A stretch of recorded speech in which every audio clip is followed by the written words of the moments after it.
আপনারা দেখছেন আদর্শ তিতুমির পত্রিকার সঙ্গে রয়েছে আমি ধৃতরাষ্ট্র। আজকের আমরা আপনাদেরকে দেখাচ্ছি ইসলামপুর নিষিদ্ধ পল্লীতে ড্রোন হানা, ৩৯ নাবালিকা উদ্ধার, চাঞ্চল্য। এই চাঞ্চল্যকর খবরটি সংগ্রহ করেছেন আমাদের ক্রাইম রিপোর্টার সুরেন্দ্র কুমার সিং। এই খবরটা দেখানোর আগে আমরা একটা ডিসক্লেইমার দিচ্ছি যে শিশু ও নারী পাচার আইনত দণ্ডনীয় অপরাধ। আমরা কোনো গ্রাফিক বিবরণ দিচ্ছি না, একেবারে যা ঘটনা হয়েছে সেই ঘটনাটাই আমরা আপনাদের সামনে তুলে ধরছি।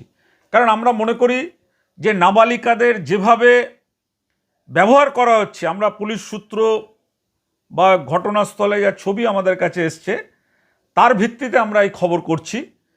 আমাদের মনে হয়েছে যে আমাদের দেশে নাবালিকাদের একেবারে শৈশবেই তাদেরকে এইভাবে শেষ করে দেওয়া হচ্ছে। একদল মানব পাচারকারী যারা এই নারী দেহের ব্যবসা করে নাবালিকাদেরকে বিভিন্ন অন্যায়মূলক কাজে লাগিয়ে তাদের জীবনকে শেষ করে দিচ্ছে। ছোট ছোট শিশু কন্যাদের দিয়ে বেচাকেনা করতে দেবে না। এইসব জায়গাতে গত 7 দিনে 40 জনের ওপরে নাবালিকা রেস্কিউ হয়েছে, পুলিশের সহায়তায় রেস্কিউ হয়েছে, বিভিন্ন এনজিওর সহায়তায় রেস্কিউ হয়েছে।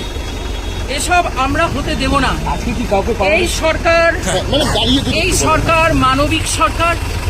এই সরকার যারা কন্যা সন্তান তাদেরকে নিয়ে যদি তস্করি করা হয়, ট্রাফিকিং করা হয়, সেক্সুয়ালি অ্যাবিউজ করা হয়, আমরা এখানে করতে দেব না। বুলডোজ এখানেও চলবে, কেবল বারুইপুর নয়। এখানে ছোট ছোট বাচ্চাগুলোকে যেভাবে অ্যাবিউজ করা হয়েছে, আমি প্রত্যেকটি মেয়ের সঙ্গে আমি দেখা করে এসেছি প্রোটেকশন হোমে গিয়ে, তাদের যা খারাপ অবস্থা। আজকে আমি ধন্যবাদ জানাই আমাদের পুলিশ সুপার এবং এন্টায়ার পুলিশ ফোর্স, যাদের নেতৃত্বে আজকে এই অভিযান গত 7 দিন ধরে চলছে। আমি ধন্যবাদ জানাই শক্তি বাহিনী থেকে শুরু করে সমস্ত বচপন বাঁচাও আন্দোলনের যারা নেতা নেত্রী, তারা এখানে নেতৃত্ব দিচ্ছেন এবং আমাদের পুলিশ বিভাগ এগুলোকে টলারেট করবে না, জিরো টলারেন্স। আমাদের মুখ্যমন্ত্রী বলেছেন নারী সুরক্ষা, কন্যা সুরক্ষাতে আমরা কোনো কম্প্রোমাইজ করব না। এই যে ৩৯ নাবালিকা উদ্ধার রয়েছে, আর ড্রোন ক্যামেরার নজরদারিতে ফাঁস হয়েছে এই ভয়ঙ্কর চক্র। উদ্ধার হয়েছে ৩৯ জন নাবালিকা।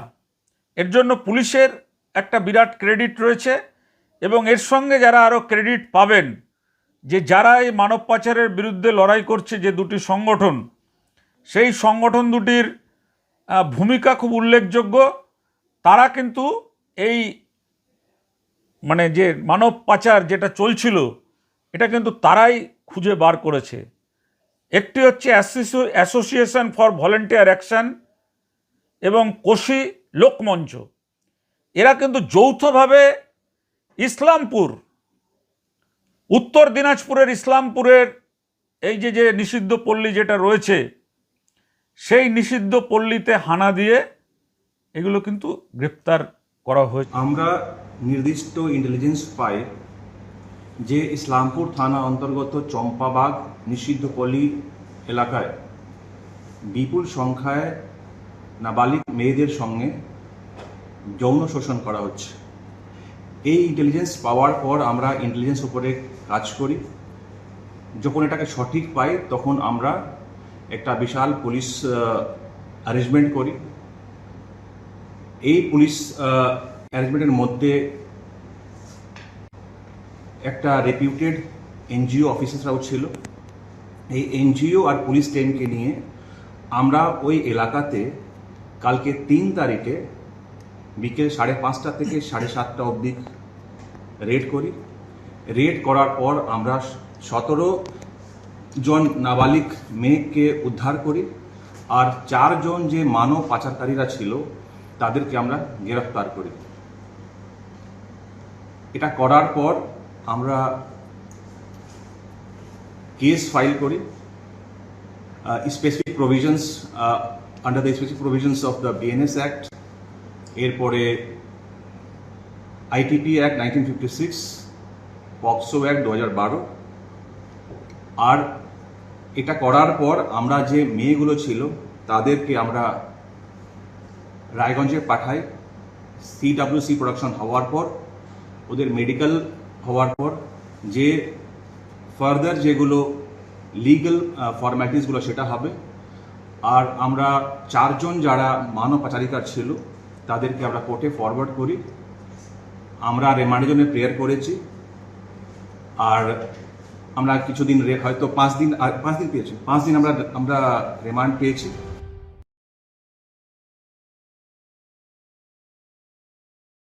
হয়েছে, উদ্ধার করা হয়েছে এই বাচ্চাগুলোকে। উত্তর দিনাজপুরের ইসলামপুরে মানব পাচার চক্রের পর্দাফাঁস। পুলিশ সূত্রে খবর, দেশের বিভিন্ন জায়গা থেকে নাবালিকাদের নিয়ে এসে জোর করে দেহ ব্যবসা চালানো হতো ইসলামপুর চম্পাবাগ নিষিদ্ধ পল্লীতে।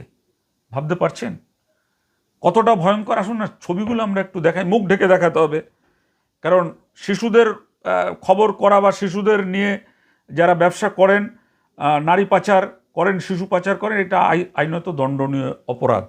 এবং এই খবরে আমরা কিছু আমাদের তরফ থেকে কোনো মতামত আমরা দিতে পারি না। আমরা পরিষ্কারভাবে এটা বলতে পারি যে পুলিশ সূত্র এবং উদ্ধার হওয়া তাদের যে জবানবন্দি, সেই জবানবন্দি থেকে যতটুকু আমাদের সংগ্রহ সেটাই আমরা তুলে ধরছি। এই যে দেশের বিভিন্ন জায়গা থেকে নিয়ে এসে জোর করে দেহ ব্যবসা চালানো হতো, এবং এই যে দুটো স্বেচ্ছাসেবী সংস্থার নাম পড়লাম, তারা পুলিশের সঙ্গে যৌথভাবে নিয়ে প্রথমে এই মাসেরই চলতি মাসের 3 জুলাই তারা হানা দেয় ড্রোনে ওই নিষিদ্ধ পল্লীতে চম্পাবাগে। সেখানে 17 জন নাবালিকা উদ্ধার হয় এবং 17 জন নাবালিকা উদ্ধার হয়।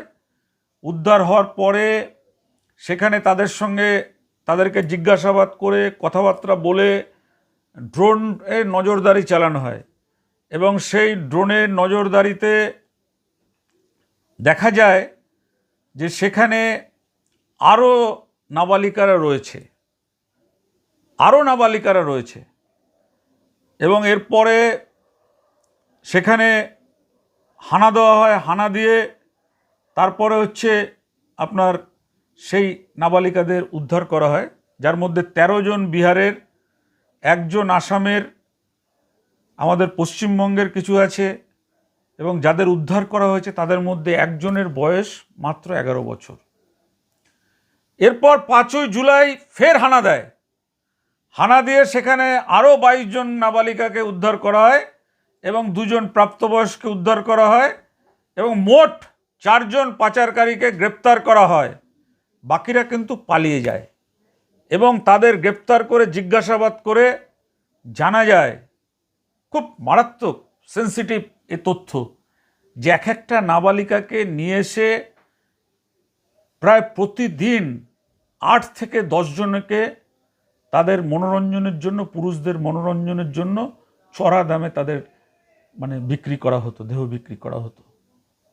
ভাবতে পারছেন আমাদের দেশে এই বাচ্চা মেয়েদের যেভাবে তাদের ভবিষ্যৎ নষ্ট করছে, তাতে শুধু রাজ্য সরকার নয়, আমাদের দেশের সরকারেরও সচেতন হতে হবে এই মানব পাচার রুখতে এবং এই ধরনের শিশুদের যাতে কোনোভাবেই এই কাজে লাগানো না হয়। আমরা এর আগে আপনাদের দেখিয়েছিলাম যে আমাদের পশ্চিমবাংলা থেকে নাচের জন্য বিহার, উত্তরপ্রদেশে নিয়ে গিয়ে সেখানে যারা মুখিয়া রয়েছে তাদের কাছে সেই মেয়েদের ঠেলে দেওয়া হতো এবং সেখানে সেই মুখিয়ারা রাত্রিবেলা সেই আপনার মদ্যপান করে হাতে লাঠি নিয়ে মোটা মোচ পাকিয়ে বন্দুক রেখে তারপর সেই সমস্ত মেয়েদের ওপর অত্যাচার করত।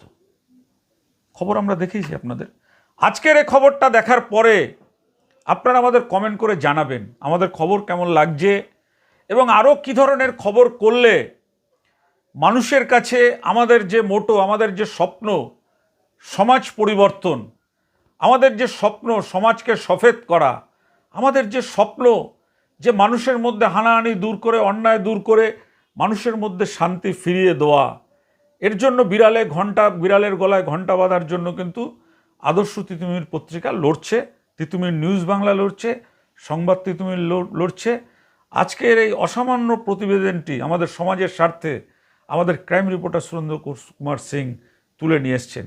আপনারা কমেন্ট করবেন, জানাবেন এই ধরনের ঘটনা আপনার এলাকায় ঘটলে আপনারা কি করতেন? এই ধরনের ঘটনা আপনার এলাকায় জানতে পারলে আপনারা কি করবেন?